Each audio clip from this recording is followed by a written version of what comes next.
See you hopefully all in January. Sandy is going to be cooking with us today, and she will introduce what she is making. But you do have recipes in front of you, and then after the demonstration, we will be doing a little presentation on why. A little presentation on what, actually? I don't know. Okay, all kinds of stuff. And I'm also going to introduce a new app that I have found that has helped me when I'm grocery shopping to pick better products. So it's a really simple app, and you scan the barcode, and then it tells you the good and bad principles of that food, whether it's got too much sugar or too much salt or hazardous ingredients. And so we're going to introduce that right now, or I'm sorry, we'll introduce that before we start doing her presentation after the cooking presentation. And then in January, we're going to do another short little interview with Trudy on why reading labels is important and all the hidden additives that are in them. So without further ado, here's Miss Sandy. Sorry, Jeremiah.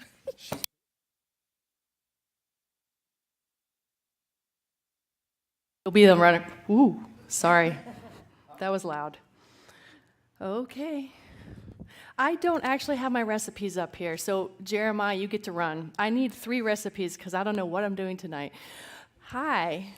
So I need to tell you that I never went to culinary school, and I'm not a nutritionist, and I'm not a medical professional. I have a degree in mathematics, but I grew up in the Seventh Adventist Church that has like a health message, and when I was 3, I became a vegetarian by choice in a family who was not vegetarian. Kind of weird, I know, but that's my story. So what I wanted to show you is the cookbooks I'm using today. This is, there's a restaurant in, is it Athens, Georgia, I think, called The Grit, and it's really small, and like almost every single one, well, I don't do their desserts, but it's just amazing, chock full of the best recipes. So the soup we're going to make today comes from The Grit. The pumpkin biscuits comes from Vegan Planet. And everything that we're making today is vegan. And I know that everyone here has different backgrounds. And so some of us are vegetarians, some of us are vegans, some of us eat everything. So we're all different, and that's okay. But we're going to start with, why did I choose the menu tonight? Well, the meatballs did not come from a cookbook. My friend sent it to me by email, and I have no idea its origins, its source. I'm sorry, I can't tell you. But I'm going to start making the meatballs first because you have to bake it 35 to 40 minutes. So we're going to start making that so it can bake and have time to eat it, right? The reason I wanted to do the vegan meatballs is not because it's extraordinarily delicious. It's not my favorite thing that I make, but I feel like I make it once a year at New Year's Eve parties, and so I thought, well, let's do this if you want to have like a New Year's Eve meatball, because that's kind of when I do mine. But it's not my favorite recipe, but I think it's nice to make around the holidays. So we're going to start with that. And then we're going to move into, what we're making, usually, if this is your first time here, it's a little different tonight, because usually we serve like a full meal that would have what I would have done would be like the soup, the biscuits, and a green salad. That would have been a nice meal. But I felt like we needed a meatball for New Year's Eve. I'm just weird that way, so that's what I wanted to do. So instead of making the green salad and rounding it out, we're making the meatballs instead. I hope that's okay with you. So this is not how I would serve it at home. But anyway, the reason I want to do the chicken soup is because when I met my husband, that's that handsome man back there, Sean. When I met Sean, he just grew up in an average, typical American home that ate everything, whereas I was vegetarian. So our first Christmas when we were dating, I went to his family's house. The whole family's there, and it's Christmas Eve, and they're making, what do you make on oyster soup? What do you make on Christmas Eve? oyster soup. That's what he did. And I'm like, I'm going to starve, and my stomach is growling. So I ended up eating Cheerios. And Sean felt really bad about that. And I didn't realize there was a tradition for oyster soup. So I wasn't looking for a substitute for Christmas Eve or anything like that. But with the Grit cookbook, I mean, I tried all the recipes. They're amazing. So Sean fell in love with this, and I got to tell you, I have a very picky eater who eats nothing. This is the one and only soup that she will ever eat. She loves it. So I think Mela has had my soup and loved it. Like, I think kids love this, which is really phenomenal. So what you need to know about that is, we'll talk about it, but TVP is textured vegetable protein, which is in the soup. And you know what? I couldn't find it even at, well, usually I find it at Martin's, but I couldn't find it this week. I went shopping Monday, and I ended up having to go to the cheese shop in Stuarts Draft to get this TVP. So, sorry, it's not the easiest thing to get around here, but when I buy it at the cheese shop, I don't go very often, so I buy a lot of it, because I make this soup a lot. So it's our Christmas Eve soup. Okay, so this is the story with why we're making what we're making. So let's jump into the vegan sweet and sour meatballs. And I'm going to start by making the cashew cheese in here. And also, is there anyone here tonight who wants to be a helper sous chef? Maybe someone who hasn't done it before. And I have like an apron right here, and you can wash your hands, and I have gloves or whatever you want to do. But no one wants to, that's fine, but I'd love a helper. You want to, I can tell by the smile on your face. You're like, she's going to choose me. All right, does anyone want to? I know a guy. You know Sean? Does he want to help his wife? Jeremiah, you can be the sous chef. Okay. But I don't want to not allow someone else if they want to, right? Because Jeremiah can be very hoggish, and he is. Okay. All right, so we're going to okay. Yeah. He's like, get rid of Sandy. Cashew cheese is at the bottom. So we're going to make cashew cheese in my blender here. Uh-oh, I need a cup of water. So you're not my runner anymore. Who's my runner? I need 1 cup of water, and we're going to need a cup of raw cashews. So the raw cashews, we need a cup, and put it in here. Now, raw cashews are easy to find around here. Walmart has these. And then we need 2 teaspoons of nutritional yeast flakes. This is the brand I use, Red Star, because you can get it at Walmart and it tastes good. I've heard people say some nutritional yeast flakes taste bad, but this one's, we use it all the time. So, thank you, darling. Red Star what? Oh, it's nutritional yeast flakes. It has a cheesy flavor, and we put it on popcorn, I put it on baked potatoes. It's wonderful. You make cheese out of it? Yeah. Good for you, Mela. So what do we need? 2 tablespoons of that. We need a dry towel to dry this wet spoon. All right, so yeast flakes, is this one open? Yeah. Okay. And then we're going to add salt, 1.5 teaspoons. Where's this spoon you speak of? You grab 2 tablespoons of that, and I think we're missing some key sizes on those tablespoons. Is this a tablespoon? Is that a tablespoon? That's 2 of those, please. You can dip it. I need a teaspoon and 1/2 teaspoon. It's on the chain? There's only 2. Or 3. Sandy's a mathematician who doesn't know how to count. Or can't see.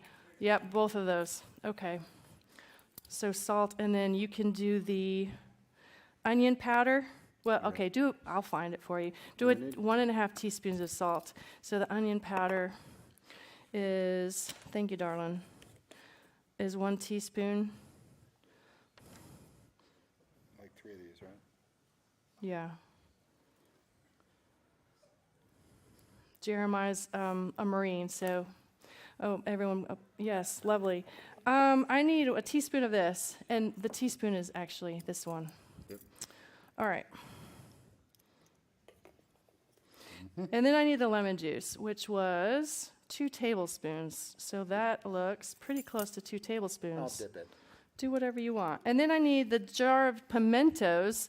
Now these little boogers, it's such a little jar, it's hard to find, but it's in the aisle somewhere with the canned foods. It's just hard to find. And what I need is, I need this to be, drained. I can drain it in this bowl right here. What a mess up here. Yeah, it does. I get something else. I do something else. Yeah? This is one of my favorite condiments to always have in the house. Really? The thing I did differently, Do we have a microphone to give her, or do I need to repeat what she says? Repeat. Okay. So pimentos is Michelle's favorite condiments to have in the house because? well, for this particular recipe, because I don't like the lemon juice in this. So I eliminate the lemon juice.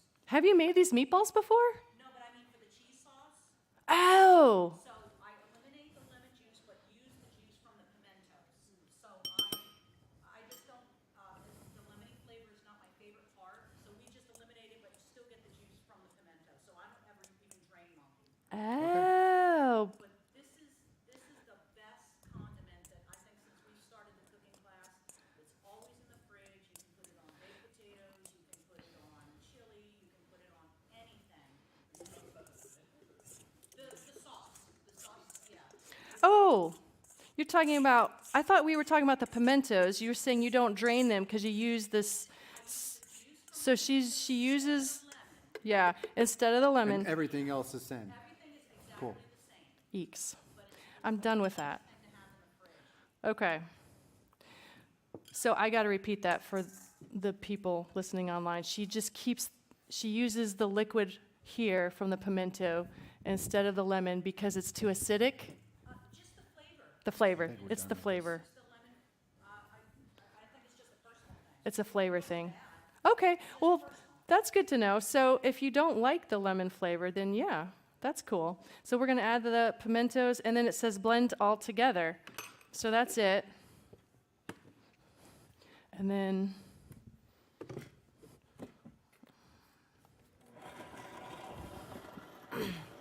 so I think that was our cashew cheese. We didn't miss anything, did we? All right. So now we're going to need, okay, so this is what silken tofu looks like. You need to know, if you're unfamiliar with tofu, that silken tofu is extremely different from like firm or extra firm tofu. I only buy silken tofu for this recipe. Like, that's it. Because it's really soft. I pulled it out, and it just, is there a camera, Christian? No. Okay, I didn't know if he set it up. See if you can drain that. I didn't realize we had a colander, but let's drain that. It's too liquidy. So the thing about silken tofu, I already dumped it in there. It needs to be drained a little. It's too watery. It'll make the meatballs too liquidy. So this is good for other things that I don't do, maybe. What's it good for? For Thai food. Thai food? Really? Okay. All right. Well, I like the firm tofu because I'll chop it up and use it, and it'll be cubed like dice or something. But this can be smooth, and you can do something. What do you use it for? Do you use it? Salad dressings, soups, anything creamy. Right. It's especially good. So here's the thing about me. I've been vegan a few times, but it's been a while since I've been vegan. So I think if you're vegan, this replaces a lot of things, maybe. But you don't have to be vegan to use it. Okay. But anyway, that's the tofu story. So now we got the silken tofu draining, and as soon as it's drained, we'll get it back, and we'll add the cashew cheese, but only 2 cups. How much do I have? Oh, perfect. I have 2 cups. That's what it looks like. All right. So you can add all that, and I think we have, put that in there. And then we're going to add a cup of onion. So let me get a cup of onion.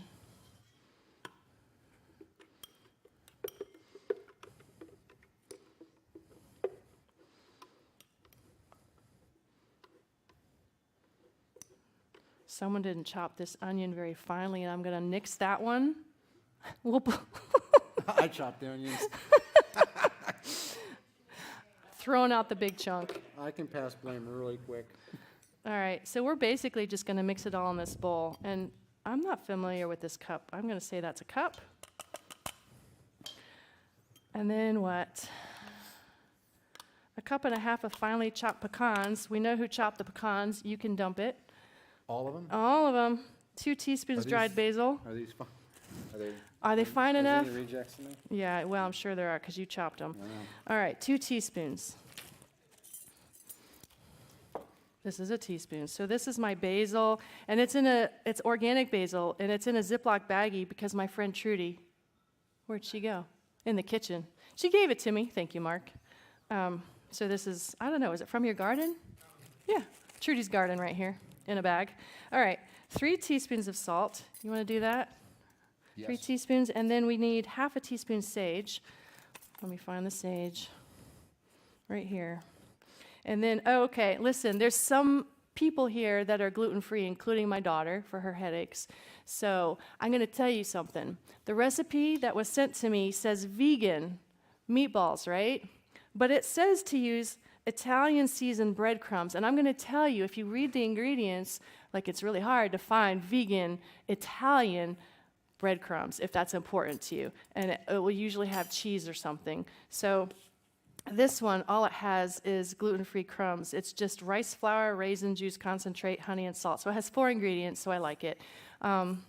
Anyway, so we need, Jeremiah, if you want to open that, we need more than one of these. We need to measure out 4 cups.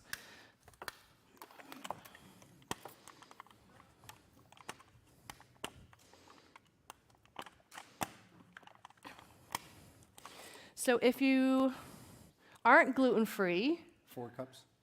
4 cups, you're going to need, if you're not gluten-free, I still recommend these. Did you see that? That does that? Oh, look what it does, Yeah, ginger. it scrapes it right off This the is top. Ginger's cups, because I 40 forgot to bring mine. 46 years old, I've Didn't know never they made seen something that. like that. That's amazing. We're blown away. So, what am I trying to say? The Italian breadcrumbs might have nasty ingredients. So I would recommend, if you just get plain breadcrumbs, even just adding Italian seasoning, which of course, we need 4 cups, right? That's not full.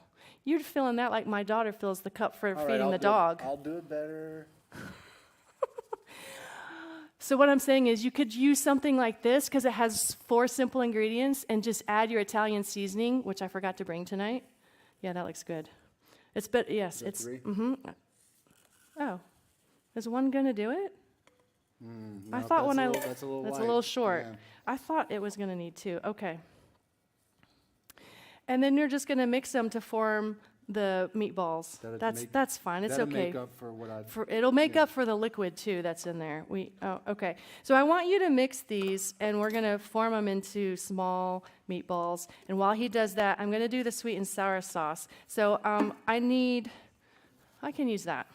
I need a 1/4 cup of vegetable oil, and I brought corn oil just because that was the pumpkin biscuits called for corn oil. So I'm using corn oil, and my cup measure is messed up. 1 cup, I need a 1/4 cup. 1/4 cup, bam. Thank Right you. there, look at that. Okay. I don't do this at home. Don't do this at home, folks. Don't ever pour liquid into dry, but it'll work out okay. All right. Whoops. See? Okay, it worked out. A 1/4 I'm cup, not saying anything about that. half a cup of white vinegar. Thank you. I'm reaching. And I'm going to get half a cup and a towel. Sorry. That's got onions. We're messy up here. Yeah. This is a mess already. Onion, that's okay because it's all got onion anyway. I'm gonna grab the vinegar. Half a cup. So I want okay. So personally, Jeremiah, I tend to mix it at first maybe with a spoon, but then I like really use my hands and like, scrunch it up to get it nice and mixed. Nope, nope, not an A onion. piece, no, yeah, Okay. tofu. That tofu needs to get squished. So then we have apricot jam, and I don't know how you want to read your labels, Trudy and Sarah. We'll talk about that maybe, but I bought the one. If you get some of them, it has high fructose corn syrup. I mean, this has sugar and brown sugar, whatever. Okay, so I think I need 18 ounces, and this is 13. It was just, I'm following the recipe. But I think that helps with the sweet and sour. I think apricot is typically used for sweet and sour. And I read that apricot is actually good for like your frontal lobe development. No, for real. I never know when to take him seriously. You always have to second question him. I should try it sometime. I know, right? Thank you, Sean. That was a good one. All right. Where's the other All right, so one? now what are we doing? You're going to form balls, and what you're going to do, little meatballs, I think you just want to form them, and I have 2 of these casserole dishes. Right, so Like golf ball size, or? I don't play golf. Let me see. That looks really good. This one- That that's- looks, you're, She said it looked really good. you're That's professional. What can I say? So I need this guy here. So the 1.5 cups, I think, turned out to be like, if you have a pencil, you can write down that it's 18 ounces. Because you know when you're shopping, you're looking for a 1.5 cups of apricot, you're like, how many of these do I need to buy? I think it turned out for me at home 18 ounces, and this is 13. So I need 5 more. So that's a little less than half. Man, I'm so Are we good at doing math. any nonstick stuff in this at all? Or is it just? gonna be- It's going to have a sauce, so you can just put it in there, Okay. and we'll roll them around. All right. Oh my gosh, I'm having microphone issues. Sean will get that with a spatula. Does that look right? That looks Yes. good to me. This is at a regular Thanks, Walmart, Sean. Kroger, whatever. And then ketchup, 2 cups. Everything's on your side. Sorry. All right. We're not that funny, are we? I mean, there must be something funny going on over there. You know what, Sean? Like, seriously, when I add the ketchup, it's going to explode. I need a bigger bowl than this. And I would love the one I brought from home if it's clean, or if it's not in use, rather. What she means is The silver. if it's not clean, make it clean. No, I just mean thank you very much for being the runner that Jeremiah could never be.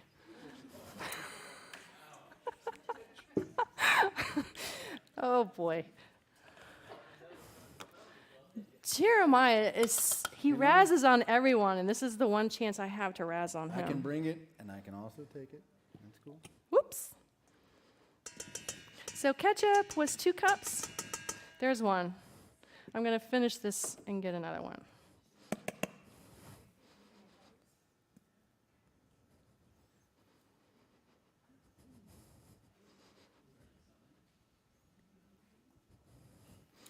Okay. I didn't know it was going to be so much work. Being Seraphine, assistant. my daughter likes ketchup, so I'll let her lick that clean later. I don't see her, but yeah. She'll put ketchup on anything. Okay. You want to lick it too?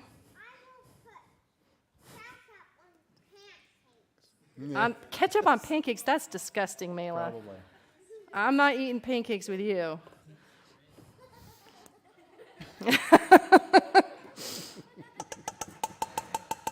Does she really put ketchup on pancakes? She'll put ketchup on anything. I mean, Okay, all right.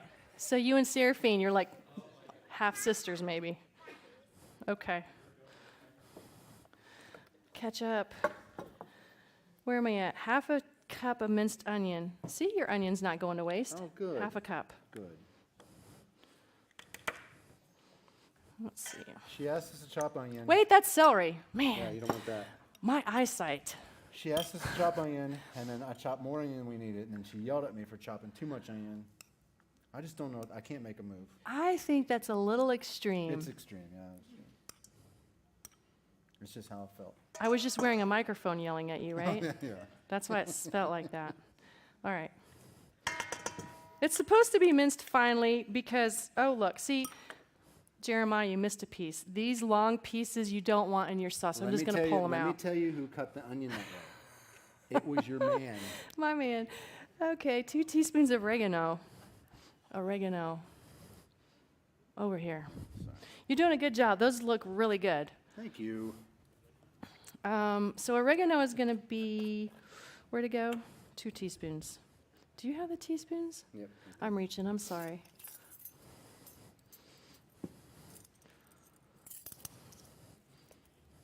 So these should, so they should be tacky, but not Well, that's the thing about those is sometimes they turn out better than others. I don't like them when they can turn out with a bad texture. So the thing about that is make sure you drain your silken tofu because the silken tofu is really wet.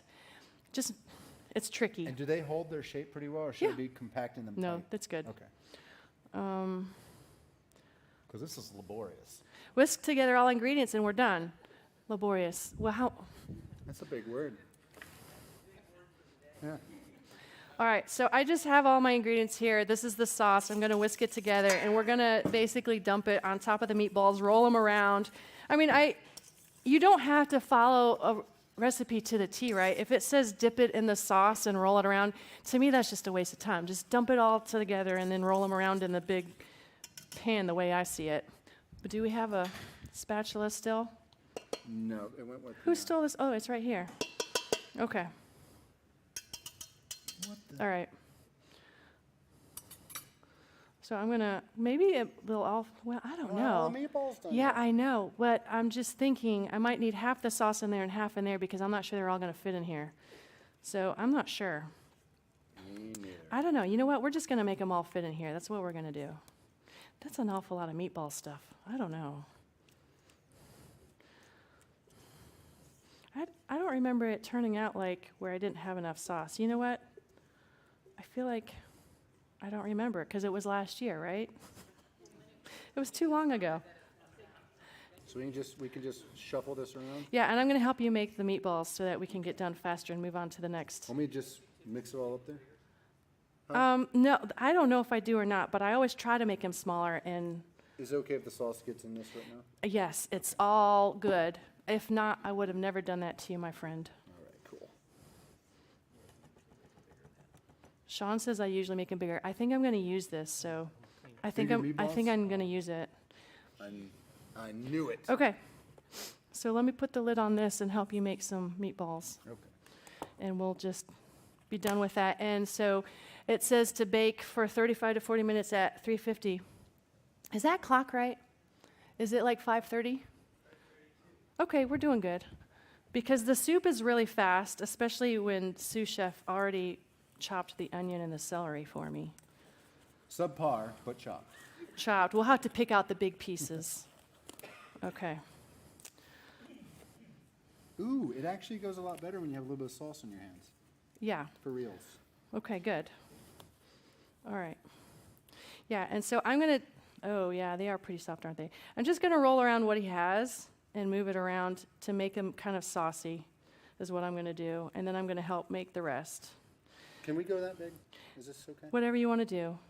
I mean, we need at least 26 meatballs for the 26 people here. Okay. Just don't sneeze on the meatballs. Yeah. All right.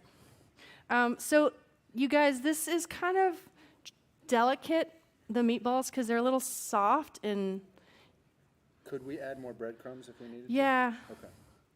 And did you add 4 cups or did you just do 3? That's there were what, 4 because I cups. felt like we needed more of that one. Oh, yeah, I see the tingle issue. Yeah. Yeah. I can add more if you'd like. No, Or would no. you like keep the same No, I think it's consistency? good. I think they look good. I'm just telling the people that it's soft and it's very delicate. So, It's fragile. so you don't want like Hulk Hogan messing around with these meatballs. I'm showing my age. Just, I don't know. That's what comes to mind. I don't know. Who are the big muscular people these days? I don't even It know. was Hulk Hogan. He was a hero. Yeah, yeah. He He was, stomped around and acted like he couldn't hear. Remember that? yeah, exactly. I'm all about WWF. Okay. All right. So I think what I normally do, because now that I see it, I think I normally have 2 dishes maybe. And here, you want to squish that up and we can put it, well, I don't know. What? It doesn't matter, I was just making it closer for you. Um, I'm just trying to stay out of trouble. Man, should I make another, now I'm confused. Could we do a meatloaf?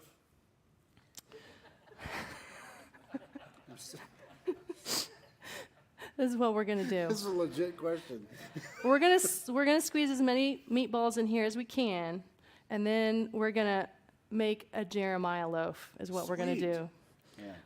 And I don't know how it's gonna turn out without a sauce. So if I had time, I would make a sauce, but I don't think I'm gonna have time. Do what, Ginger?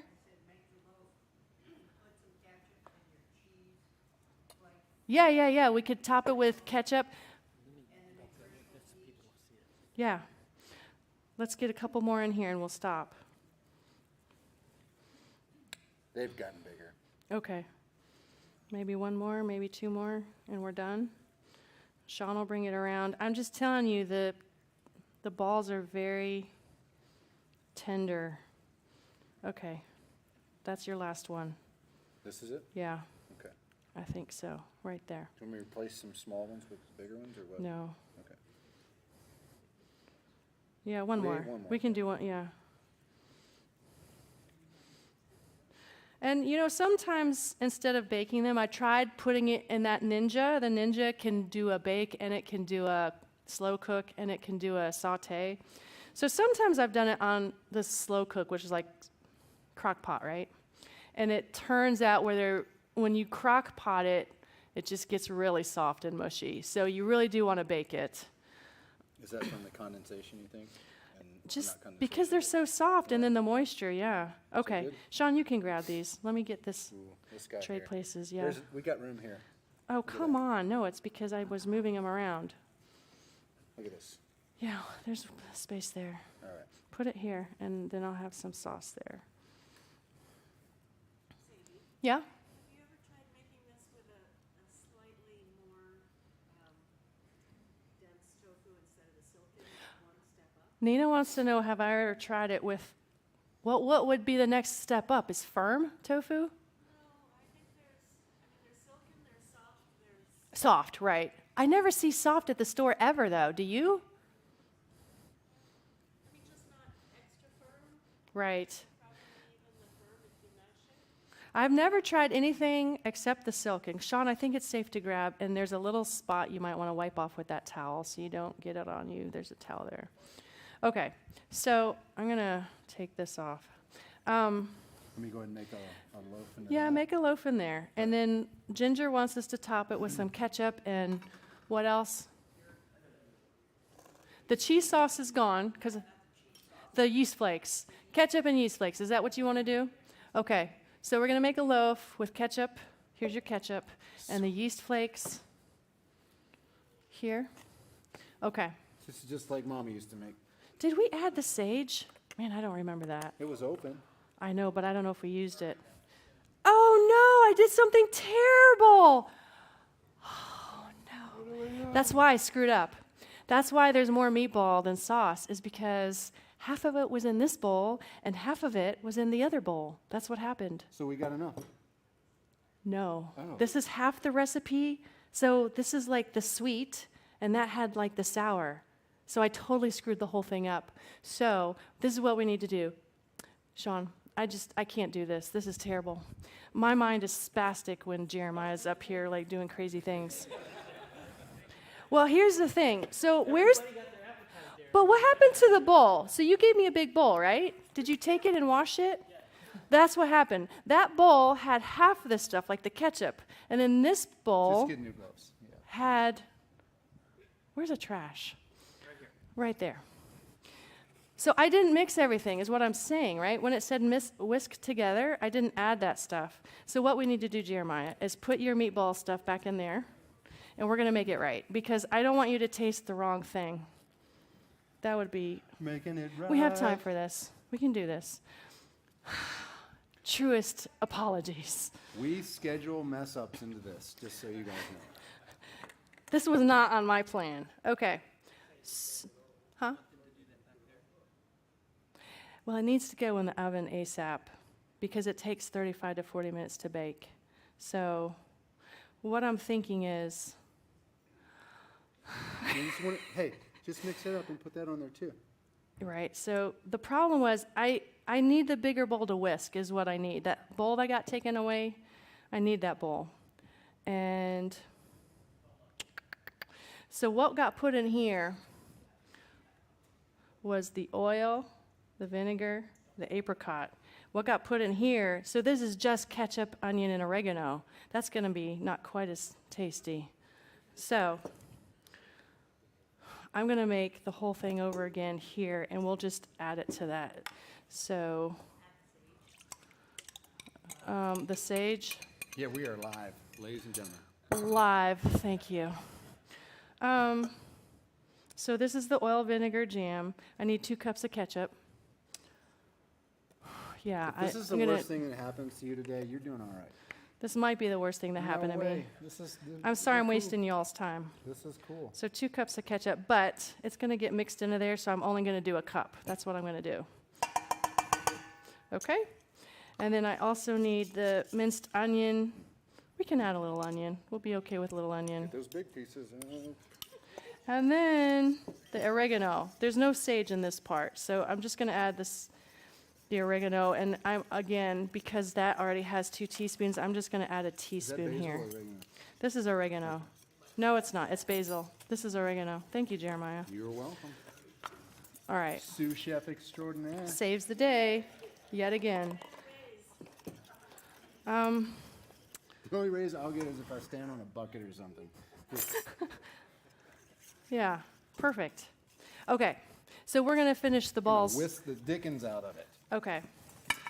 So, yes, Did you do sage? Did we do sage? sage does not go in that sauce. So why don't you, it's, what I normally do at home is I dump that first and get that in there. And then I tend, yeah, and that's, so guys, it'll taste better when you make it at home, is all I can say.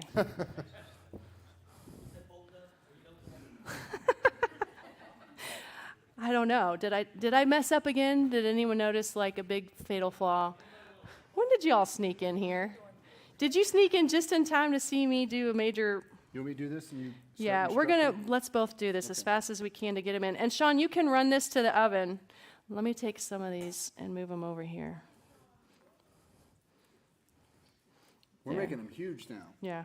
Okay, that's what Just we're doing. put this in the oven. What does it say, guys? 350 or 350? Yeah, let's get it going. I So will that say, after having this sit here a little bit longer, maybe letting it rest, they are binding together. they are. They're not quite as There's yeah, not it even totally an egg in changed. here. The bread. Yeah. Okay. So just know that neither sauce is absolutely correct. They're both a little messed up. When you make it at home, you're not going to be see, here's the thing. I can't talk and do things at the same time. I used to play the drums and like I couldn't talk, I couldn't sing, I couldn't do anything. All I could do is play the drums. So when I cook and someone's visiting me and I talk, I like undoubtedly I screw it up. So all right, these ones are a little bit bigger, so just know that the other one was totally missing the apricot, and then this one has way more apricot than ketchup, so it's out of balance. So here's what you do. Take one meatball from each pan, even it out, kind of mix it together, and it'll all turn out okay. Mash them into a loaf, just like I said. Loaf, a Jeremiah loaf. Okay. This is going to be okay. We're going to survive. Yeah. We might modify it. This is how Sarah and I discover new stuff we like. Well, let me tell you about this app she's talking about. Yes, it will revolutionize your life if you don't want to eat the stuff you're used to. Yeah. She went to the store and she came home and nothing that we're used to eating. She's like, this is better. I was like, okay. That's cool. I'm just telling you, I'm rolling them around because I want the sauce on the top and the bottom and all over. So usually the way I do it at home, I don't dip it in a sauce. I pour the sauce in the pan, and then I roll the, Sean, you can take that. Then I roll them in the sauce, so it's just faster that way. Yeah, so that can go in. Yes, sir. I can only do one thing at a time. You're doing great. Engineer math, we're like, we can't do two things. I can sing and play the bass, but I can't do it while I dance. Okay. We're done with the meatballs. They're going on a bake now. So the next thing on the list is our soup. And so we're going to turn this. So this Ninja is like, it goes on.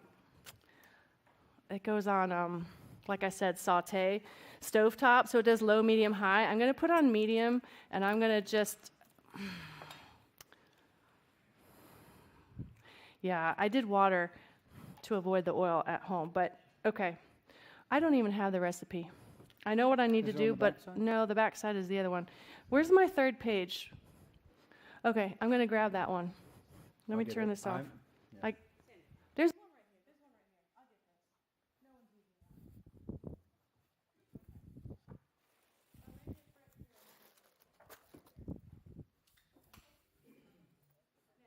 this, I got to tell you, is a special bag.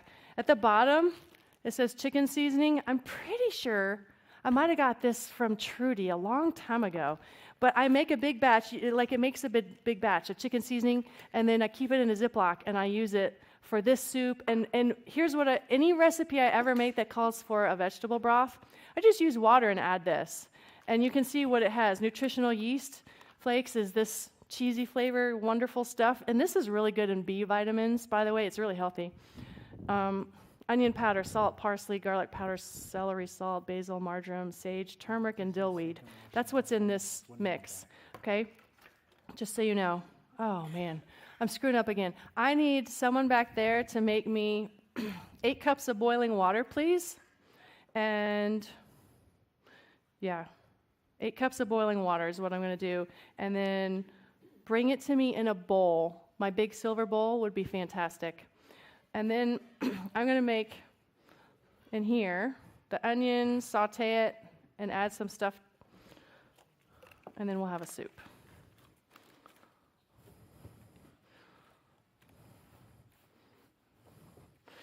So our...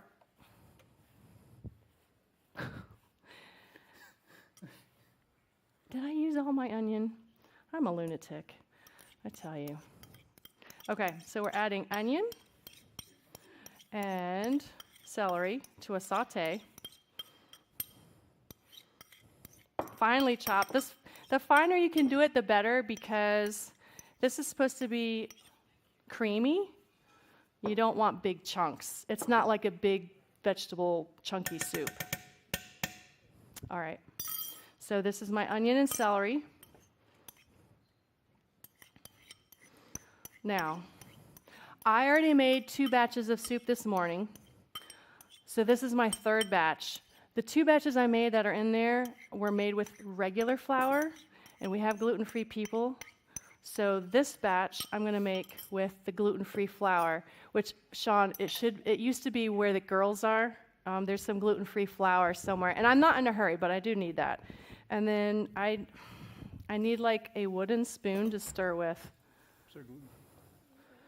And we're going to saute the onion and the celery, and then we're going to add a bunch of fun stuff. So I need like a wooden spoon, and I need a small mixing bowl. Oh, Sparkling water. sparkling water, thank you. It's pamplemousse. Nice. We're looking for the gluten-free flour. Yeah, that's okay, but I also need like a small mixing bowl. Yes, ma'am. I used oil, but the 2 batches over there that I made this morning, I avoided oil. I just added a little bit of water, because all you got to do is saute the onion and celery. And a mixing bowl. Yeah, just saute it for 5 minutes. And so I needs to just, mix if it I up. had water, I would have She done needs water. boiling But water, yeah, whatever you're comfortable with. That's perfect. Hand me another towel. Thank you. And this is what I do. When I have that sauteing, then I do the next step where I mix everything together. That looks good. Yeah, okay. But I need a wooden spoon or something to stir in the Ninja. You can only tell me like one thing at a time. That's how my brain works too.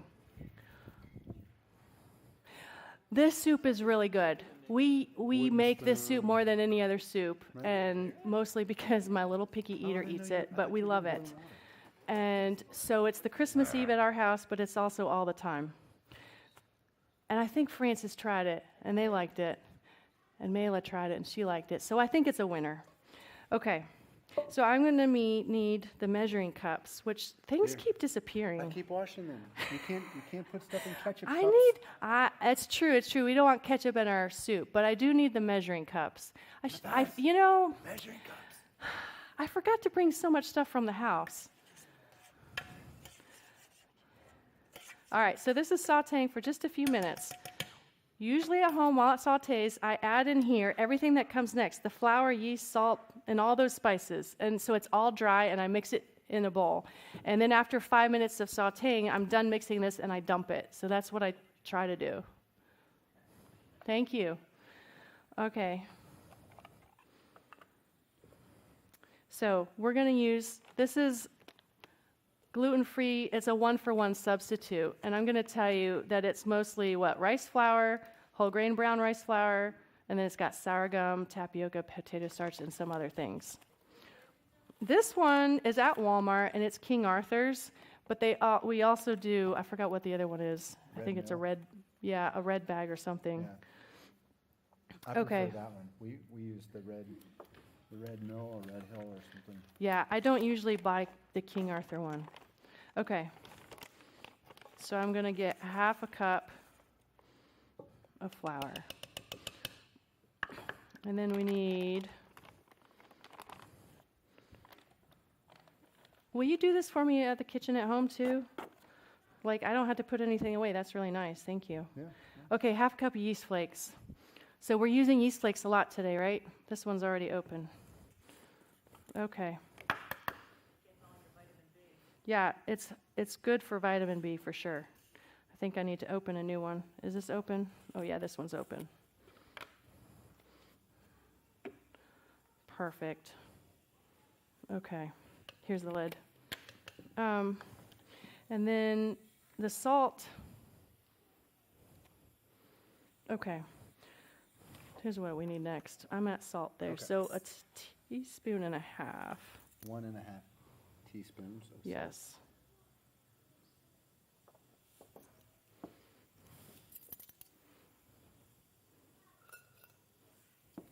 Half teaspoon of white pepper. White pepper. And then onion powder is half onion powder. Perfect. Another half. And then parsley. Parsley that's basil. Parsley is also from Trudy and Mark's garden in a bag. Yeah, what's a sip? Where are we looking? Oh, that's my typo because I typed it up from the Grit cookbook. So I had a typo there. Thank you for asking. Yeah, I'm going to let you figure that out. I'll show you. You can never have too much parsley. Tell us what it should be.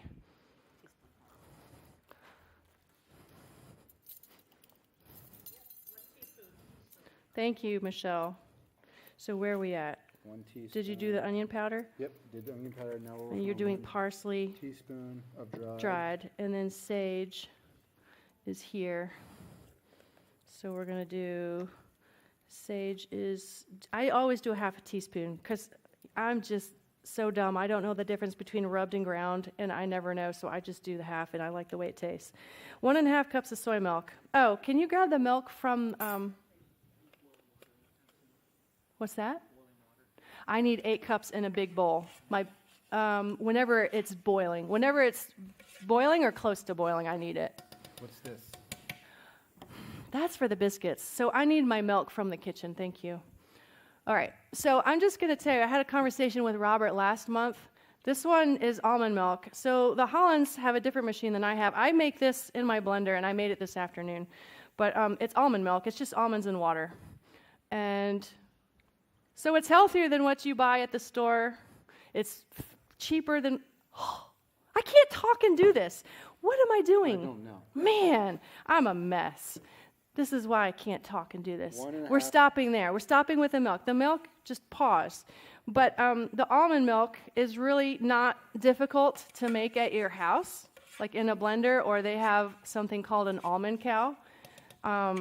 Just depends on if you want to filter or not. So this is cooked long enough that I normally take all my stuff and I normally have a different wooden spoon, but I forgot to bring it. Don't be, yeah. Oh, perfect. Perfect. Thank you, my friends in the kitchen, for making me boiling water. So this is ready. Jeremiah, what I want you to do Yes. is that thing right there, that measure out 3/4 of the TVP and add it in there. This is it right here? Yes. 3/4 Okay, cup? so I mix it nicely, and then I add it, and then I'm going to turn it down from medium to low, because once you add the flour, you just want to cook it for 5 minutes, and it gets clumpy. 3/4.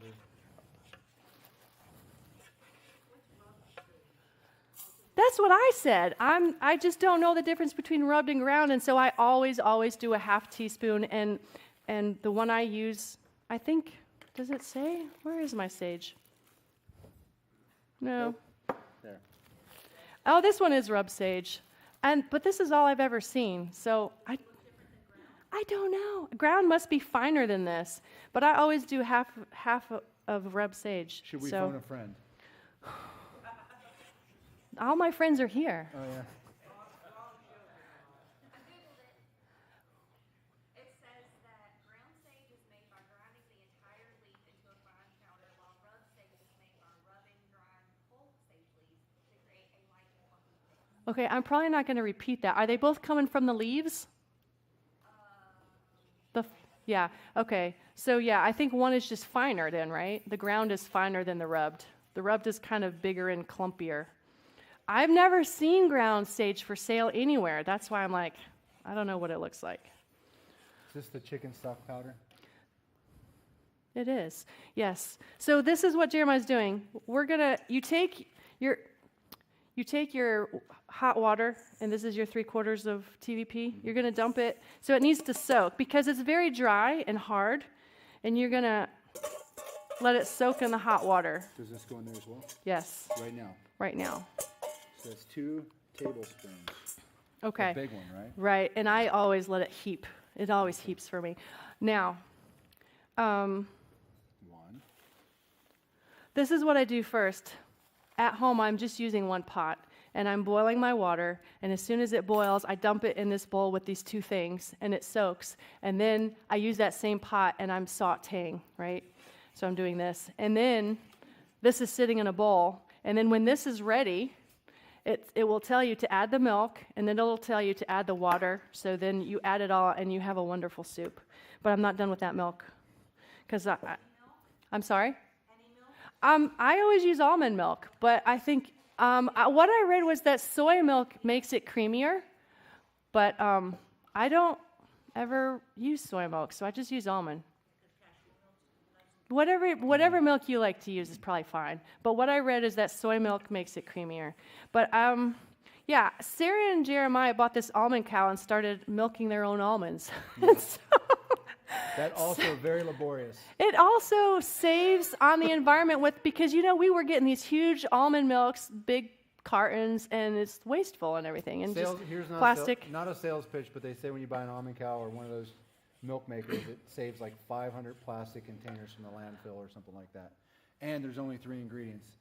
I mean, they have a bunch of preservatives in there, but it's typically water, almonds. We put a little bit of coconut shreds in there and some maple syrup, and you have 4 ingredients in it. Well, and so depending on what you're making, you would hold off on the maple syrup because you don't want sweetener in here. So what I normally do at home, and I just do mine in my blender. So the difference between us is his almond cow has a filter, and so you don't have to do anything. My blender, it has a high-speed blender or whatever, you do it, and then the whole thing is in there, right? The almond pulp is mixed in with the milk. So then you pour it into the milk bag, and you twist it and get the milk to come out. And you can use the pulp for granola, or, if you want to toss it, you can toss it. Yeah, you still have that almond pulp you can use. And so mine might take an extra step with some people don't want to do the filtering themselves. So it's just the difference there. But what I do at home generally is we just do water, almonds, and salt, and that's it. And then we like it on our cereal. But any grain, seed, or nut you can make a milk out of, typically.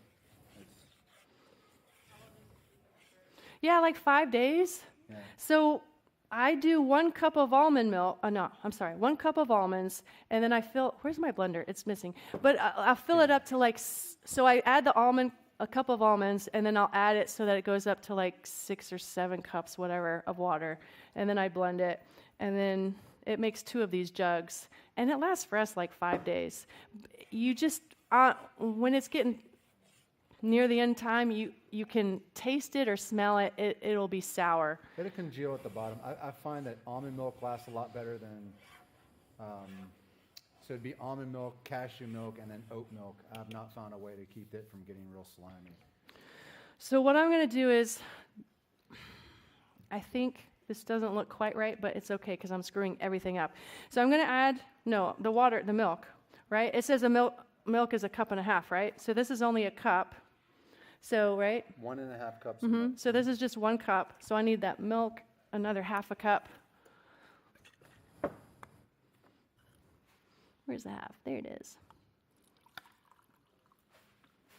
Okay. 1/4 cup of white cooking wine, you want that in there now? Oh, and so you go from, no, not quite yet. So you go from low was when it was just the flour mixing in. Then you go back up to the medium. And you want to, this is not the best pot to use, nor is it the best spoon. This is not my favorite spoon in the world, but you want to mix it pretty vigorously at home, and it gets creamy. So then you're going to add all the hot water. The reason it's hot is, the TVP will get soft in regular water, but you want it hot so that you got a good soup going on here now. It's nice and hot. It's not going to take longer to cook. Let me grab that really quick. Perfect. Thank you, Jeremiah. And then at this point is when we're going to add everything else. And for my friends in the kitchen, I think, do you know how many biscuits you made back there? Did you count? Was it like 24?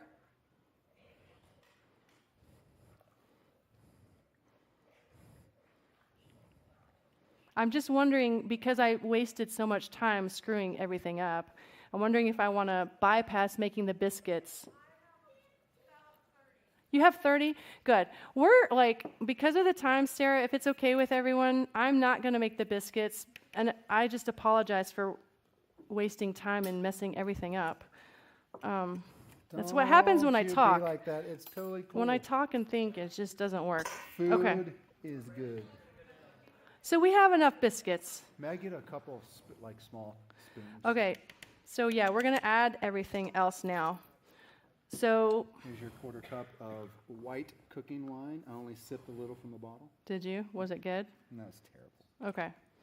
1/4 cup of white wine. Yeah, we don't Oh have man, our ratings to go down. Facebook ratings are going down. It's all my fault. I'm really let's sorry. see. We So- have so many followers. Tablespoon. Sarah says this one's going on the bloopers. All right, tablespoon of Dijon mustard. Christian's running the show over there. He's probably putting cartoon faces and dog ears and bunny rabbit face on me to be like, this is my mom and she's crazy. I don't know where she came from. Yeah. Now Henry's like, yeah, let's do it, Christian, let's do it. Okay. I'll get some hot sauce on there. Yeah, we're almost done. And then we're going to eat. Do what? Okay. Tablespoon of hot sauce. Hot sauce. Okay, hot sauce. Well, hold on. I never add the full amount because of me. I'm milder and Seraphine's milder, but the boys in my family they can always add more. So I always do half as much as it calls for. Let me do the hot sauce. I don't trust you. You look dangerous. Okay, I'll put the hot sauce on the table and you can add if you want to. Whoa. I'm just I'm going to be very careful just in case there's mild people out there. You can always add more.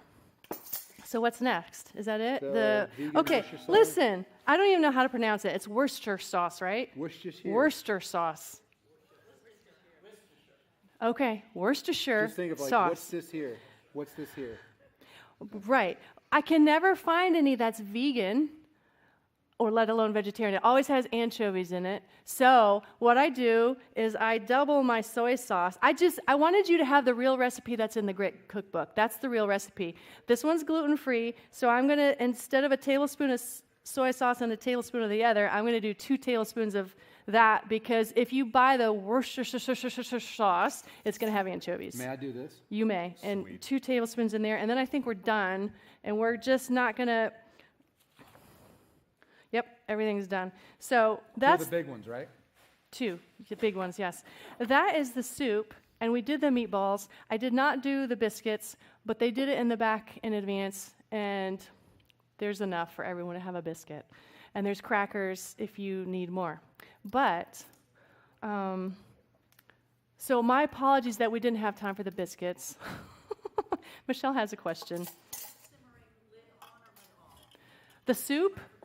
I never put a lid on because, you know, with milk and stuff, it can tend to like burn and stick at the bottom.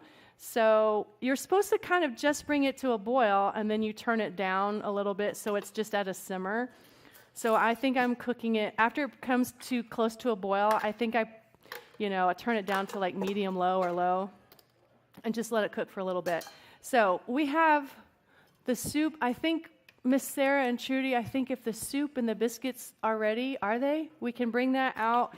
And okay, so what's the deal? Listen, if you're gluten-free, this is your soup, right? And I'm going to just leave it here. Everyone else can get your soup back there, but if you're gluten-free, come get your soup from here because it doesn't really fully cook either, but it should be okay. We're not. Look at the time, it's 6:05, and Sarah says she made 30, and there's like 27 people here, so everyone gets 1 biscuit. Don't you dare take 2. I'll chop your hand off. All right. She won't. We don't run that kind of kitchen. The biscuits. Well, you know what? So Sarah made a batch of gluten-free with that, and then a batch with regular flour. So make sure if you're gluten-free. Sarah, let's make it easy. Put the gluten-free soup here and those gluten-free biscuits here. So gluten-free people can serve up here. But the biscuits can be tricky. Here's the thing about vegan. Like I noticed in my vegan cookbook, instead of eggs, a lot of things that will happen is they'll use like pumpkin or they'll use bananas, and that will serve as like the binder for the egg stickiness kind of thing. That's what I found. And I'm not the culinary expert, but that's what it seems to be the case. So it can be tricky, and if you try to roll it out with a rolling pin and it doesn't work, just use your hands and pat it gently. But they taste really good. When you make it gluten-free, it's trickier. The gluten is magical, and it's really tricky when you make it gluten-free. They're still good. They're really difficult to handle. Do you want to go, like, pretend we're making these? No, they have the recipe. They're good. Okay, so the gluten-free's up here. The gluten is magical because when you make gluten-free, it's really difficult to handle. So, yes. Okay, so the gluten-free friends can come up here. And I think we're going to need a ladle for this too, Sarah, because this is not a good serving spoon. And then I think we're ready to eat if Mark wants to come up and have a word of prayer. And I Ladies and gentlemen, thank Mark you for Squires. bearing with me in my difficulties. Give up the microphone for me? Yeah, for you, buddy. I didn't think you would. Anything but the microphone. Man, what the? You guys are doing a wonderful job. All right, well, shall we pray? This is the best part because we'll get to eat next. Dear Heavenly Father, thank you so much that we can come together and have a good time and learn a few things and just have a good time mostly. But and we look forward to the food that's been prepared. We thank you, Lord, for this opportunity to be together and to enjoy some delicious meals and learn some new healthy habits and to be inspired to stick with it. In Jesus' name I pray. Amen. Amen. And you may go to the table and serve yourself. And I believe everything is out there. We're good to go? Okay, thank you. And then as soon as you have your food, just come back to the table. And Sarah's going to talk about an app, and then I have a presentation to show as well. Thank you.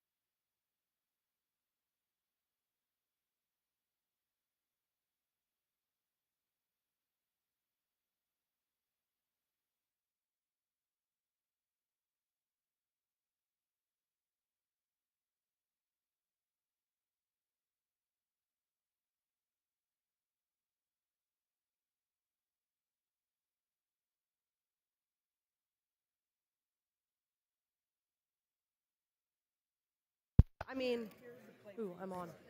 Okay. Am I on now? Yeah, you're hot. Okay. Where's my phone? I need my phone.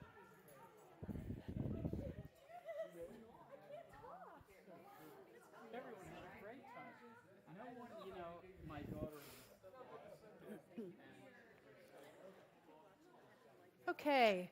For our friends who are live, hello and welcome. And for our friends that are online, I'm going to go ahead and talk to you about this app. So while you guys are getting food, the app is called Yuka, Y-U-K-A.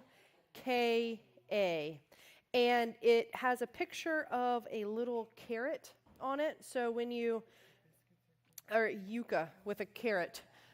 So when you, it looks like a white square with a little carrot. And when you click on it, one of the things that I really love is the fact that it sort of takes the hassle out of knowing what you're looking for, okay? So when you go into the app, it comes up as a scanning ability, and you then can take any barcode and you just scan it. So this comes up as a 33 out of 100. This is poor, but it'll then tell you why it's poor, okay? So it's a poor choice because of sodium. All right, so if you're on a low sodium diet, this is a really great way to watch that. If you're on a sugar diet, this is a really great way to watch that. And if you're just trying to eat healthier, it's also, I'm absolutely in love with this app. But the thing that I love the most is it tells you why it's bad. So this basically has, this ketchup has too much salt in it. So if you're trying to limit your salt intake, this may not be the best product for you. But some of them will actually, and I did do a, let me see if I can get out of this. I did do a run through Kroger's, or I'm sorry, Walmart actually, and found some things that were interesting. So some of these things are bad for different reasons, and a lot of them have weird additives. So you probably can't see, but I'd be happy to show you. I can walk around with you. The app is free. These olives that I was looking at have bad additives in them. So if you click on the button, it'll tell you more about it. So this has sodium metabisulfate or something along those lines. And then it tells you why it's bad. So this additive is a sulfate or sulfur-based compound. Sulfates may cause severe intolerance and reactions, blotchy skin, dermatitis, hives, asthma, conjunctivitis, migraines, etc. So as you're learning to eat healthier, and we're going to have, like I said, Trudy talk to us next class about all the weird things that can be in food, but there are a lot of additives that not only cause cancer, but they also cause allergic reactions and things like that. So I love this app because it really takes the guessing work out of it, and it also makes it really easy just to walk through Walmart or your grocery store and scan the things that you've been getting to see if there's a potential problem, and if there's not a problem, great, and if there is a problem, it gives you the option to pick a better choice. So that's my 10-second spiel on why you should use Yuka. All right. Good job, babe. Thanks.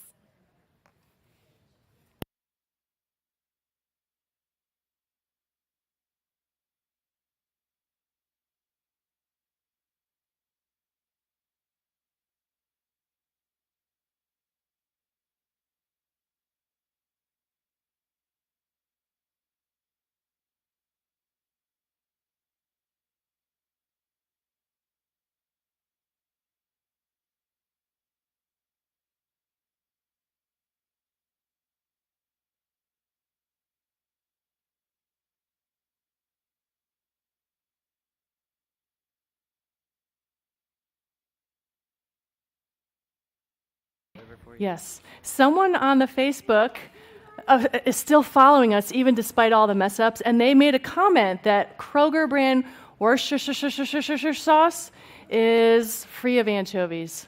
So there's the news. I'll have to shop it, find it at Kroger. Okay, thank you. So, okay, perfect. Thank you, my friend. Oh, I need to get one more thing.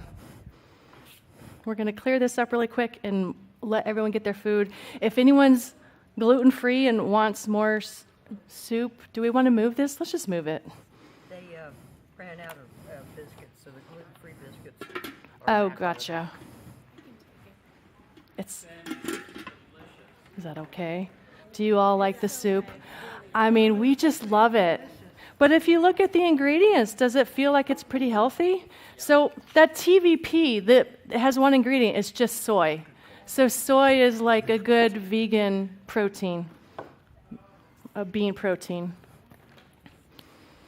Oh, that was smart. Oh, but I do need my papers. Hang on one sec. Yes.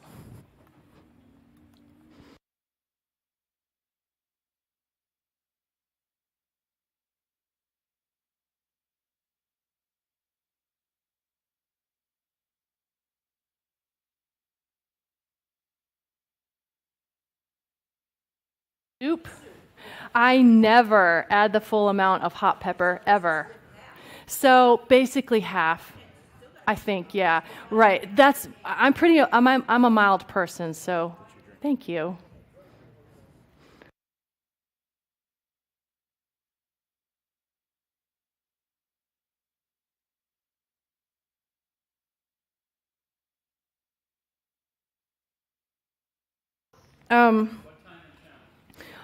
The last slide is going to tell you the schedule for the TV show, which is aired monthly on YouTube, the church's YouTube channel, and the church's Facebook page. So you can watch it live stream if you can't come out live, or you can watch it later, whatever. So I think everyone has their food. I'm just going to make a little presentation and tell you Cooking with Friends, December 11. Right, this is the story. There's a lot of new people here, so I'm just going to back up a little bit. In January, we had a series every other week. So instead of monthly like we're doing now, it was every 2 weeks. And Sarah and Jeremiah said, we had a small group with Sean and me and some other people, and Sarah and Jeremiah said, let's do like a health outreach ministry, and let's do a cooking class. And that's what we decided to do. And we presented New Start, which, the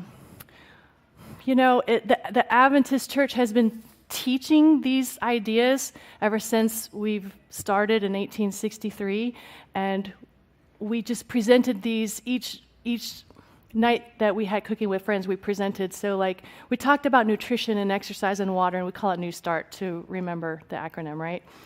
Can everyone see it okay? Okay. So this is what we did. We had 8 meetings in the January, February, March, April timeframe, May. That's where we started. And when I was looking for my presentation today, I was doing a lot of looking online, and I found the International Vegetarian Union website, which I've never been to before, but I found it interesting. There's a quote from Richard Schwartz, who is a retired math professor, and funny enough, he wrote some books, and one is called Judaism and Vegetarianism. And I feel connected to the Judaism just because we share the Sabbath, but he made this quote on that website that says, several studies have found that Adventists are significantly healthier than the general population. Vegetarians owe much to Seventh-day Adventists, since much of what is now known about health effects of vegetarianism comes from their studies. So if you're wondering, well, what studies is he talking about? There's a website at AdventistHealthStudy.org. There's been studies for a long time going on. The National Institute of Health funded a study, and the reason they're studying California, you'll see in the next slide, we talked in the past about the blue zones. I'll talk about it briefly again here. But there's a blue zone in Loma Linda, California, just because we have a Seventh-day Adventist university, a hospital, a medical school, and it's very well known, Loma Linda. And so because of Loma Linda, there's a ton of Adventists there, because it's all Adventist. So they made these health studies over the course of time, and AHS1, that's Adventist Health Study 1, found that the average Californian Seventh-day Adventist lived 4 to 10 years longer than the average counterpart Californian non-SDA. And then the Adventist Health Study 2 studied even more people, over 96,000, and found that the vegetarians had significantly lower risk of obesity, high blood pressure, high blood sugar, and so on.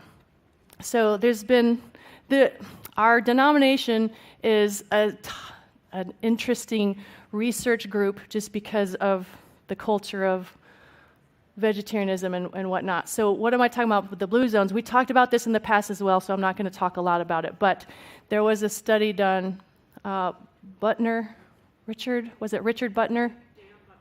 Dan Butner.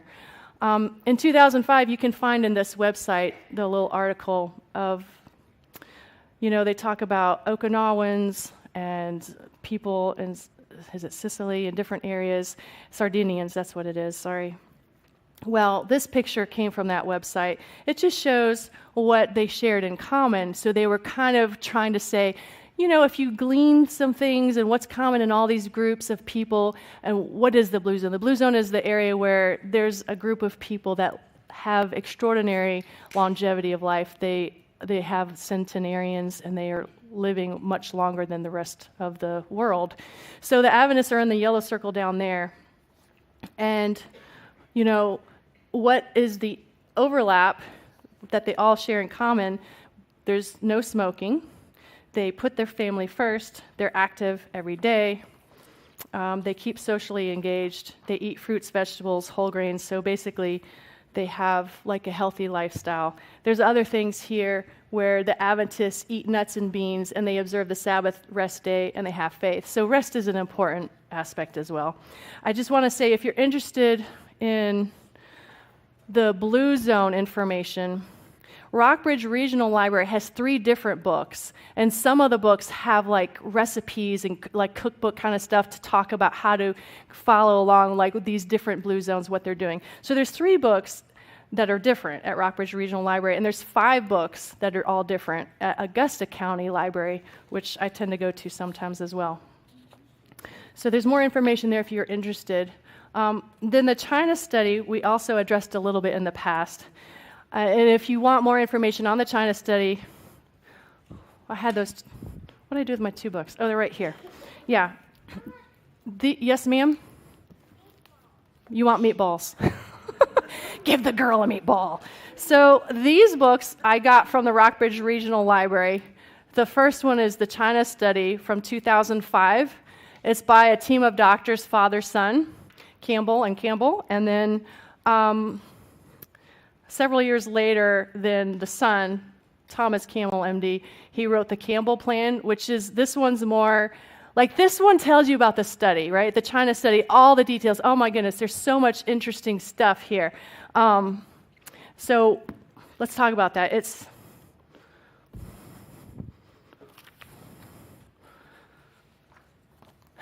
the findings were amazing, right? So the book itself says the most comprehensive study of nutrition ever conducted. This was 2005. So they found that whole food, plant-based diets are profoundly important in preventing and even treating disease. They found that even in a population that consumed only small amounts of animal foods, these Chinese people had very low levels of consumption. Even comparing them to their counterparts who were vegetarian, those who consumed more animal foods had higher cholesterol levels, which in turn were linked to higher rates of diseases more common in more affluent cultures. So this book was talking about different diseases. There's the affluent diseases. You start out with the poverty diseases, and as the country improves in sanitation and economics and everything else, then they go from having diseases of poverty to diseases of affluence. So it's very interesting in that study that just comparing the Chinese neighbors to each other, whether they just ate a little bit of meat and no meat, there was a significant difference. You could tell, even if you just eat a little, which I think is quite amazing. They have astonishing results here. So the third one, early cancer growth can be turned on or off by changing the level of protein consumed, which was a huge finding. And then casein, a protein found in cow's milk, promotes cancer. So that was kind of big news. Okay, so we talked about the China study a little bit. So what about our church, the Seventh-day Adventists? You know, the blue zones are Seventh-day Adventists, and there's all these studies done. What's up with the Seventh-day Adventists? Who are we? So I just want to give you a quick history. So the Second Great Awakening was like 1790 to 1840, where there was a lot of revival, there was a lot of camp meetings, there was a lot of reformation in the church for like prohibition on certain things and reforming like sanitation, because life was like dirty and there was no regulations on food handling, and it was really gross stuff going on. And then the Millerite movement is kind of where our church grew out of. So we were organized officially as a church in 1863. And just to let you know, like what it looks like today, as of last year, at the end of the year, here's the statistics. We have like over 95,000 churches. We have close to 22 million members. Look at the number of hospitals and sanitariums. Why is that? It's because the Adventist Church has a health message. So we care about health, and so there's a lot of hospitals and sanitariums. We also really have an emphasis on education. So we have a lot of Seventh-day Adventist schools, starting at K, all the way up to, so my experience was kindergarten was public school. I went to Seventh-day Adventist school from grades 1 all the way through high school and college. And then, so my public school was graduate school and kindergarten. So everything between there, I mean, so we have a lot of schools. And then the population in our country, basically from what I found, and this could be wrong, but about 3% of the general population is vegetarian, whereas in our church, it's closer to 30 to 50%, depending on which website you're looking at and maybe how they're counting. I think like worldwide, it's a different number than just looking in our country. I think, like, if you go to an Adventist church today and they had a potluck, there would never be meat served, except on extremely rare occasions. But like, if you went to, say, like a Hispanic Seventh-day Adventist church, there will always be meat. So it's somewhat cultural. But in general, in our country, you would never find meat at a potluck. That does not mean we don't eat meat, right? So our church probably is like 50-50. And then that just gives you an idea. Let me see. I'm losing everything. Because I can't talk and think at the same time, can I? Okay. Right. So I mentioned the schools, 9,400 schools. Loma Linda University is in California. That's one of like our best known schools because it has a medical school. They have a lot of doctors there that do amazing things and like first in this and first in that and just really good stuff going on there. So, and I did mention the medicine at the times of the church when it started in 1863. What's going on in 1863? The Civil War. And so you think about yourself, you think about what have you learned about the Civil War. You know, I mean, like, it was a mess, right? Sean, when we were dating, we visited some Civil War stuff in Fredericksburg. And was it Florence Nightingale that was at that house we visited, that manor? Was it Chatham Manor? I can't remember. It was so long ago. Yeah, so they were like chopping off body parts and they were leeching, they were bleeding, bloodletting. What? Oh, we're eating. Don't talk about gross stuff when we're eating, Sean says. I'm sorry, that's gross. They did nasty stuff, right? So in the midst of this nastiness is this church that rises up with a health message, is the point of my story. Why do we have a health message? Because it's both in the Old and New Testament. You know, the New Testament says that your bodies are the temple of the Holy Spirit, whom you have received from God. You are not your own. You were bought at a price. Therefore, honor God with your bodies. So it's important to us it's not just to save the planet with not killing animals or whatever. It's not just for our health, but it's also to have a better connection with God so that, you know, when you cleanse your body of nastiness, you have better communication and you think clear, stuff like that. So, but it all began in Genesis 2:8 when God planted the garden, and it says that every tree that's pleasant to the sight, good for food. So he didn't actually give animals until after the flood. In Genesis chapter 9, he allows them to eat food. But also in Leviticus talks a lot about sanitation rules for health. And I think I went back. Sanitation and unclean meats, just like God cares about us. So he gave us these laws of health. And so it's beautiful. And and then when you think about Jesus and how did he minister when he was here? Did he go directly preaching? Like you're in the sanctuary and you're getting a sermon? No. What did he do? Seraphine, what did he do before he preached? He healed people, and he fed people. If they were hungry, he met their physical needs, right? So he healed, and so health, he cares about your health. So he's healing people, he's feeding people, he cares about your health. And so because of this, I think it kind of, as our church kind of came together in 1863, we had health reform as one of our kind of unique aspects to our church that was different from maybe all the other churches. Part of our health reform was we had hospitals, which started off with the word sanitarium, which is a weird word to us today, but the first sanitarium was established in Battle Creek, Michigan. So a lot of stuff happened in Battle Creek for the Adventist Church, and so there was like a hospital in the making there. So when they first established sanitariums, they were actually serving meat, but like 30 years later, as the health message goes out, they all became vegetarian. So any new sanitariums and hospitals that were built were strictly vegetarian, and the way they got the message out was the Adventist Church actually got some publishing houses, and they put out a lot of literature about the health message, because at that time, people were just doing gross stuff. Like, they weren't washing their hands, even the doctors, right? They didn't understand germs and stuff. So I think actually what I read was in Europe, I'm not a doctor, you know that. So in Europe, they knew about germ theory stuff, that there was no communication, and they didn't get that information till later. But anyway, you know people like John Harvey Kellogg. So he's an Adventist that was at the sanitarium, and he developed cereal. Why did he develop cereal? Well, the breakfasts that they were consuming was very meaty, very high fat, just kind of not clogging the arteries, not good health. So things like this, they invented the graham crackers. And so anytime you go to an Adventist hospital and you go to a cafeteria, what will you not see at the cafeteria? Meat.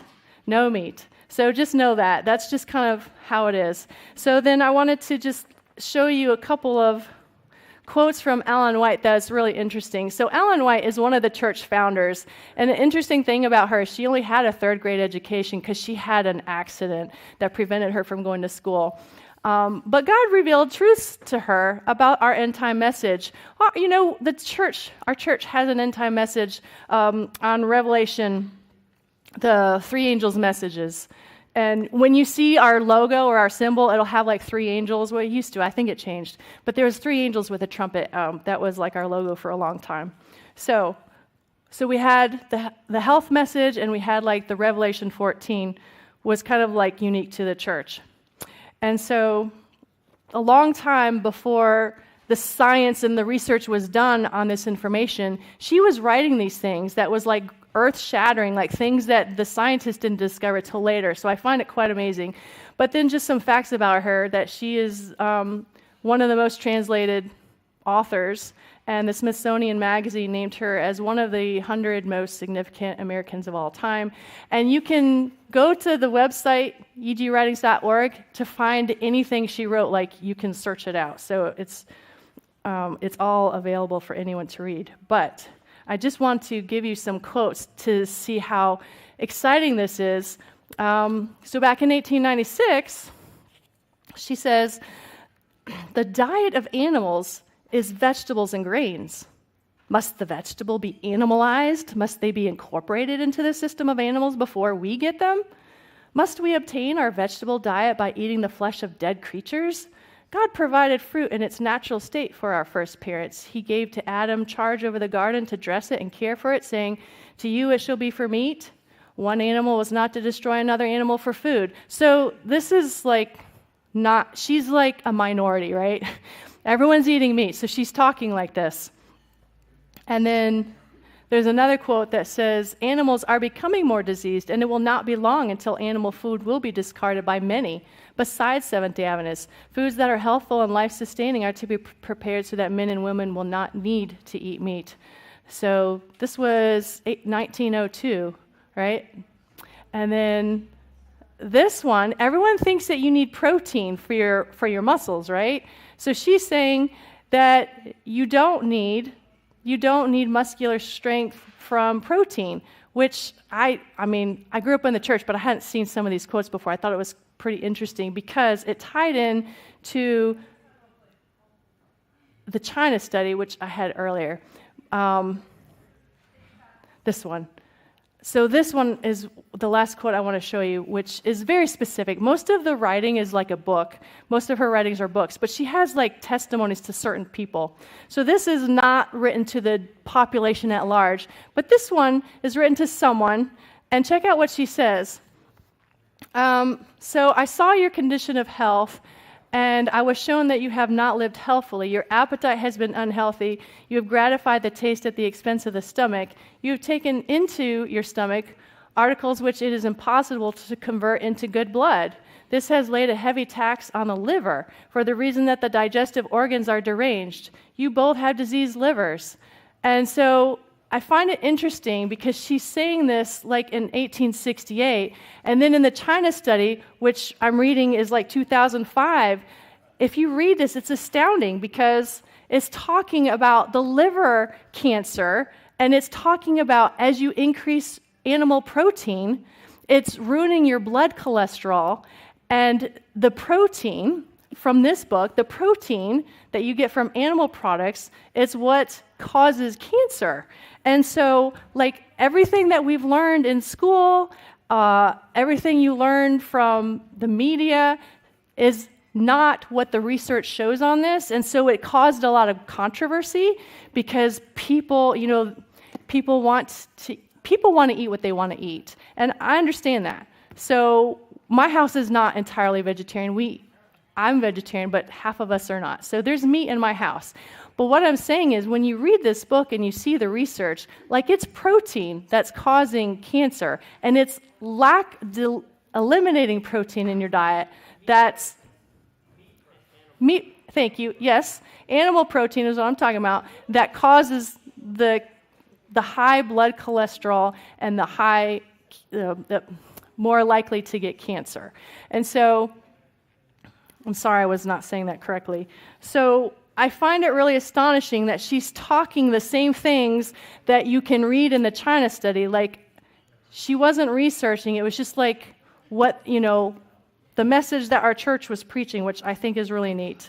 And so I think I just want to close with an invitation to, at the end of the year, we're having an agape feast, which is open to everyone. We're going to have soup and cheese and bread, and it's going to be in this room here, and it's open to everyone, so you can bring family and friends, and that is the last day of the year to kind of start with a new start for 2023, and then the Cooking with Friends schedule is here.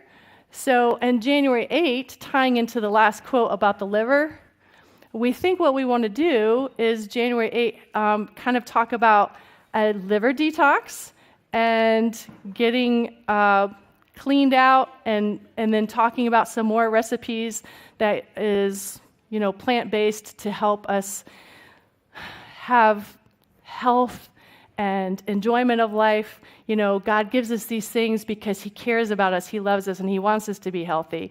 And so sorry if I sounded like I'm preaching today. What we have talked about in the past was like a different topic with nutrition, exercise, sunshine, water. Today I just wanted you to know who we are and where we're coming from, why we care about health, is just because we believe that it's important to our Maker who designed our body to live a certain way. And we were originally in the garden designed to eat plants. And, it's in here that that's the way your body works best, is if you're eating plants, because the cholesterol level just skyrockets when we eat animals, even if it's just a little increase, like when they compared the Chinese to their Chinese. They didn't eat a lot of meat. It's minimal, and they still had a huge increase. Yes?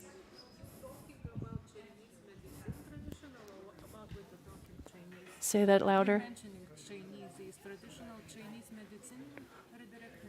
No, I was not trying to talk about Chinese medicine so much as the research.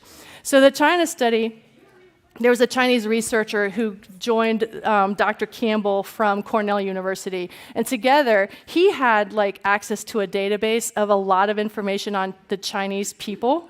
So it's not related to Chinese medicine at all. It's just talking about, they then went in and did a study and collected a whole lot of data on their nutrition and their lifestyle to do some more statistics. And so this is at the Rockbridge Regional Library if you want to check it out. But it's really phenomenal, the findings that they had, just the direct impact with consuming animal protein and how it affects your blood cholesterol level and how that directly affects, well, yeah, Sean has a comment, but can you hold it just for 1 second? So this book starts off with the story in chapter 1. The son is saying, we were doing a rat experiment at my elementary school, and when I gave her the results, he was using, of course, his father's rats and his father's equipment to, they put like the hamster gerbil, what's that called, the wheel where they run? So there's two different groups, right? One group has a 20% protein diet, and the other has a 5% protein diet, and it's animal protein. And so the American culture at large believes that the more protein you consume, the bigger buffer you're going to get, the more strength you have, and the more manly you are. So it's in their brains to think we need to consume a lot of animal protein. They want their cheeseburgers and steak. So the findings that he presented to his class was the rats who consumed 20% protein diet, they were lazy and they didn't run nearly as much. Their exercise level was low. And then the rats who consumed a 5% protein, they were exercising a lot. And so the teacher, of course, didn't believe him and said, you messed up. You got them backwards. You didn't take the notes correctly. But no, his father was doing this research, so he knew what the results were. So the studies they did in China was the more animal protein you consume, the lower you're exercising because it makes you sluggish or something. You get all the results, but if you have a lower intake of animal protein, then you're more energetic and you are stronger and you are actually capable of exercising more. That was the finding from here. And it's a really phenomenal study. So I didn't read the whole book, but I read an awful lot, and it was just astounding. So I don't know if that answered your question. And then Sean had something. So I did. When was the China study done? Well, this book is China this study. book is 2005, but it was done earlier than that because it took 3 years to write the book, and then the study lasted quite a few years. Have they done a comparison to how Western advancement of Western food has been entered into China? How much that has changed that life expectancy in China? Well, I don't think. Not in this book, it didn't address that. They were just comparing Chinese to Chinese because a lot of them were vegetarian and then some of them ate a little bit. So they were mostly comparing that. So that aspect wasn't covered at all in here. I'm sorry. Yeah, and then Arthur. I just wanted to say this book that you're referring to, the China. Oh, hang on. He's going to bring you a microphone. This book that you're referring to, the China study, it is considered one of the classic studies on vegetarianism. It is one of the most accepted, comprehensive, scientifically approved works on the subject that is out there for the general public. It's very, very well known. Thank you. And then Mina? Yes. No, Mina. It's me.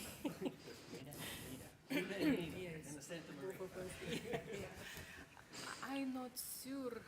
I really don't know about what you're talking about. This new Chinese studies. Ooh la la! It's very, very nice vibration. So I just was study enough Chinese medicine, and I know that they have battle every day between Chinese traditional and science, but they coming in same point that meat yes, meat proteins and all meat products is causing for you, for your liver, because it's, when you're killing animal, they feel fear. So liver, very, very responsive for fear. So if you live in fear, your liver will be, under danger. You will be having certain, how to say it, disorders of liver, yeah? Same happen with meat, more meat you're eating, more fear you're feeling. So it's just, how to say it, it's really not advising. No Chinese science new, now when they start to researches, and not traditional Chinese medicine when they basic is these plants foods. They don't eating meat, these plant-based foods. So that's what I want to say, that fear is really main emotion, what is really very, very destructive. Say that again. Fear. So that is because you're killing animals and they really very, they feel that. Yeah. And that's what we're eating after that.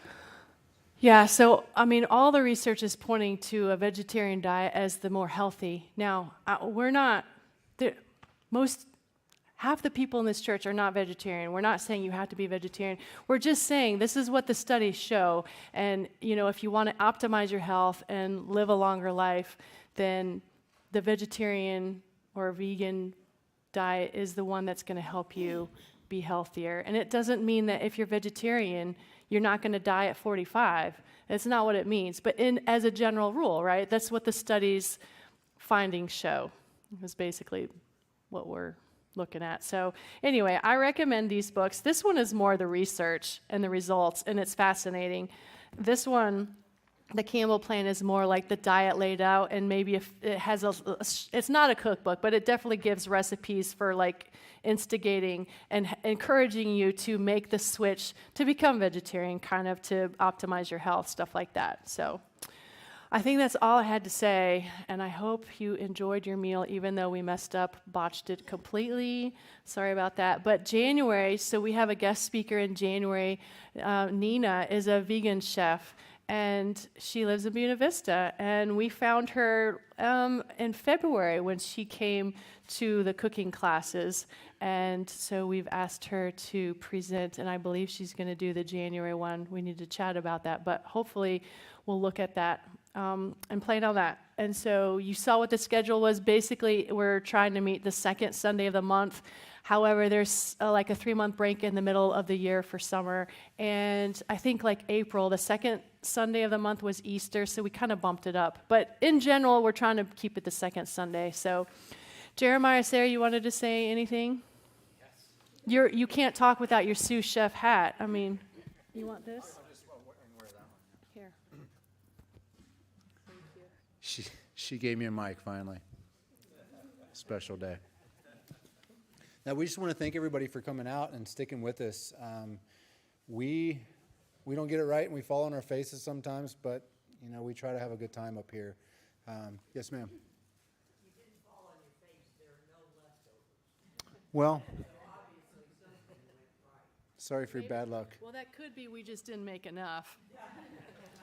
So, but to add some oomph behind the the vegetarian eating. I mean, I was Marine Corps for 20 years, and I was subject to that. Eat more protein, get stronger, faster, quicker, smarter, and all that stuff. And been on a plant-based diet for nearly 4 years now, and I feel like that I'm stronger and I don't know, just more with it on a vegetarian diet. So my buddies can make fun of me all they want, but I'll probably live longer. So. Oh, yeah, my blood. So every year, as a veteran, you have to get your blood work done. They like to poke you. But my doctor, she said that I had the highest good cholesterol that she's ever seen in any man that she has. HDL, yeah. So it's, I think the median, they want like 40 for men. I don't know what the numbers mean, but most people are in the 30s or below that.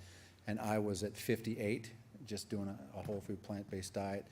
And I cheat. I mean, it's hard to stick with all the time, but I do cheat. But we all have our little vices. Mine happens to be chocolate. Yeah. So, but But yeah, this diet, this way of life, it's not impossible. And I think I talked to you last year. I was kind of forced into going vegetarian because I have a tick bite, alpha-gal, all that stuff, so I can't eat red meat. And then I just decided that I didn't want any of it. I got tired of chicken and fish and turkey, and just kind of, I quit cold turkey, so to speak. So it's been my hand was forced, but it was a blessing in the end. So, and again, thank you all for coming out. Does anybody have any questions for us? And this, I just want you to know, the comic routine up here, I didn't rehearse that. That's just me. So, but if no one has any questions, thank you all so much. Have a wonderful Merry Christmas. We'll see you next year.